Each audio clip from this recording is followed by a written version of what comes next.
যশোরের কেশবপুরে স্বামীর বিরুদ্ধে তাসলিমা বেগম নামে এক গৃহবধূ মারপিটের অভিযোগ এনেছেন। তার স্বামী উপজেলার বসুন্তিয়া গ্রামের আবুল কাশেম আরেকটি বিয়ে করার পর তাকে বাড়ি থেকে তাড়িয়ে দেওয়ার উদ্দেশ্যে মারপিট করা সহ শাবল দিয়ে আঘাত করে হাত ভেঙে দিয়েছেন বলে দাবি করেন। বর্তমানে ওই গৃহবধূ কেশবপুর উপজেলা স্বাস্থ্য কমপ্লেক্সে চিকিৎসাধীন রয়েছেন। আমার এই 25 বছর বিয়ে হয়েছে, আমার দুটো বাচ্চা আছে। মেয়েটা বিয়ে দিছি, তার একটা বাচ্চা হয়েছে। এখন তারপরে যে সে আমার এইভাবে নির্যাতনা দিচ্ছে আর ওই আসতেছে আর আমার সাথে গন্ডগোল বাঁধাচ্ছে। আমি কিছু বলতেছি না, তারপরেও আমার খুব নির্যাতনা দিচ্ছে। তারে এখন তারপরে সে বিয়ে করেছে, বিয়ে করে সে মহিলার বাড়ি আনবে, বাড়ি উঠানোর জন্য খুব তাড়াহুড়ো করতেছে আমার। তা আমি সত্যি চিনিপিনি পাইতেছে না আমার সাথে।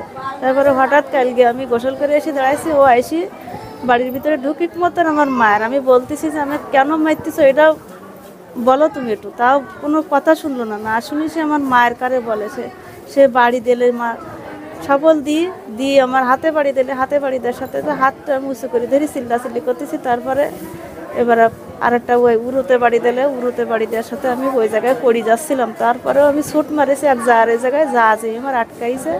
আমি এখন হসপিটালে ভর্তি আছি, আমি সুস্থ হবো, সুস্থ হয়ে আমি আইনি রাস্তায় যাবো।